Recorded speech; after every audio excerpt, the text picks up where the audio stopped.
Bonjour, c'est Paul de Celtinvest. Dans cette vidéo, je vais vous donner un maximum d'informations sur la vente de put dans le but d'acquérir ces actions. Alors, ce n'est pas la vente de put à titre spéculatif, c'est vraiment la vente de put quand on veut acheter ces actions. Alors, je vais essayer d'être le plus clair possible et de ne rien oublier, mais si jamais il y a encore des zones d'ombre ou des choses que vous n'auriez pas comprises, n'hésitez pas à me poser vos questions dans les commentaires et je serai également ravi d'entendre vos expériences réussies ou ratées sur la vente de put. Alors, vendre un put permet d'être payé pour acheter ses actions.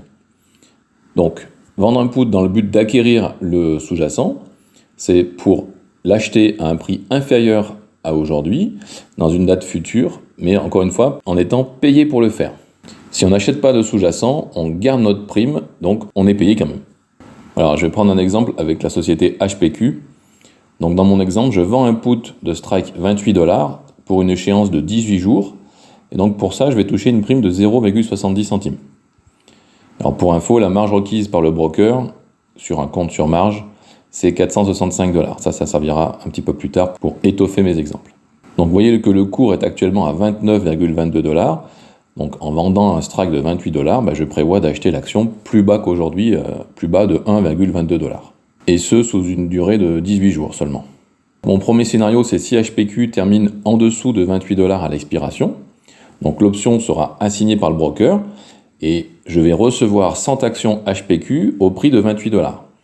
Et par contre, je conserve ma prime puisque j'ai été payé pour le faire. J'ai touché une prime de 0,70 centimes. Et donc, on peut considérer en fait que mon prix de revient, il n'est pas de 28 puisque j'ai touché une prime de 70 centimes. Donc, on peut considérer que mon prix de revient, il est de 28 moins 0,70, donc 27,30. Le deuxième scénario, c'est si HPQ termine au-dessus de $28 à l'expiration de l'option. Donc, l'option finira sans valeur, je vais conserver l'intégralité de la prime. Et comme je n'aurai utilisé qu'une petite marge de $465 pour vendre le put, on peut considérer que mon rendement sera de 15% par rapport à la marge qui était requise au départ. Alors, à titre de comparaison, si j'étais acheteur de l'action, là on ne parle plus du put, on parle simplement d'acheteur de l'action, si je voulais générer un rendement de 15%, il faudrait que je place un ordre limite à $28 sur HPQ, il faudrait que HPQ descende toucher mon ordre limite pour que je sois exécuté, et qu'ensuite rebondisse à $32,2, donc sous 18 jours, qui était la date d'expiration de mon option, pour que je puisse faire un rendement de 15% sur l'action. Alors vous voyez, c'est plutôt assez improbable comme scénario. Alors, on entend souvent dire que la vente d'options, c'est risqué. Alors, qu'est-ce qu'on risque au juste ? Vous voyez, au pire, à l'expiration, on a un risque qui est identique à l'achat d'actions. Sauf que, en plus, on va toucher une prime. Alors, vous voyez que là, j'utilise un levier de 1. Donc, effectivement, après, c'est plus risqué si vous prenez plus de leviers. Mais avec un levier de 1, les risques sont identiques. Alors, je vous donne un exemple toujours avec HPQ. À gauche, on a l'achat d'actions au prix de $28. Si l'action chute à $25, effectivement, comme j'ai acheté à 28, maintenant on est à 25, je vais avoir une perte de $3 par action. Maintenant, à droite, je vends un put de strike 28. Donc, si à expiration de mon option, l'action est tombée à $25, je vais conserver ma prime de l'option. Par contre, on va me livrer les actions à un prix de 28, puisque c'est le strike de mon put. Si j'ai été livré à 28 sur les actions et que mon action maintenant est à $25, effectivement, je vais perdre $3. Sauf que j'ai touché une prime de 70 centimes.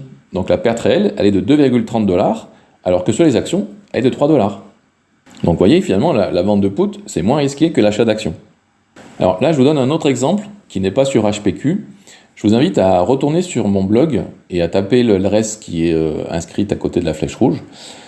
J'ai donné un exemple donc, sur cet article et en vidéo également, où je simulais la perte en cours de vie d'une option, donc pas expiration cette fois-ci, mais juste le lendemain de la vente de put justement, où je comparais l'achat d'actions avec la vente de put. Vous voyez dans la phrase qui se trouve au-dessus du graphique, j'explique que le SP500 a chuté de 3,4% donc du jour au lendemain.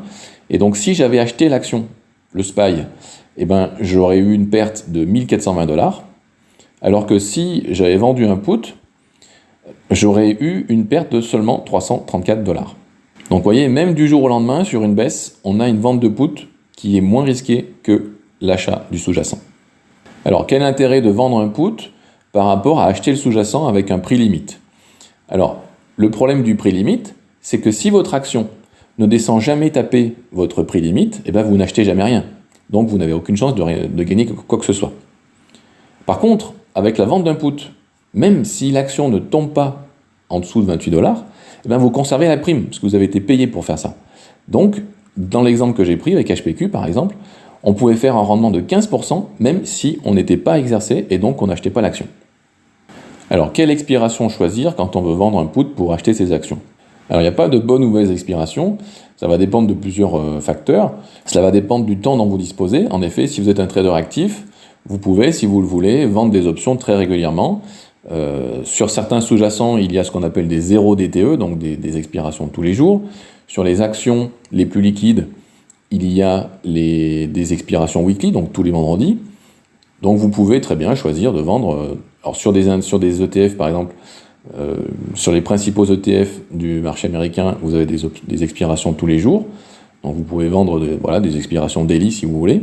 Et sur les actions, des expirations weekly. Et après, sinon, vous pouvez augmenter la durée en fonction si vous n'avez pas beaucoup de temps pour suivre vos positions, vous pouvez choisir un mois ou même un trimestre. Ensuite, ça peut dépendre des événements de marché, c'est-à-dire que, par exemple, pour des actions, il y a des earnings.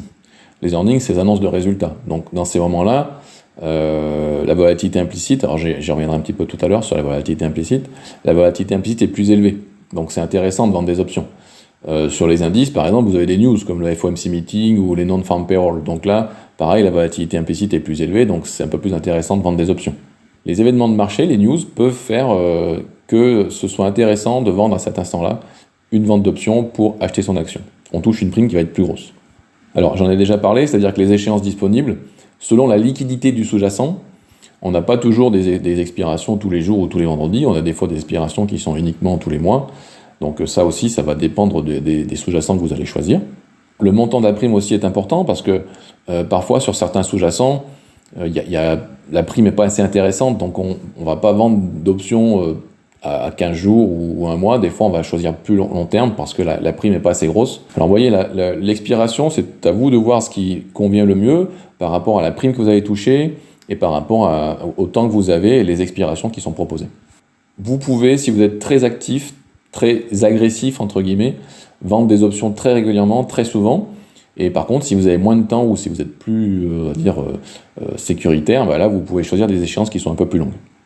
Parce que plus vous allez choisir une expiration qui sera courte, et plus le put que vous allez vendre, il sera proche du cours actuel. Donc si vous voulez vendre des puts qui soient assez éloignés du cours actuel, il faudra choisir des fois des expirations plus lointaines.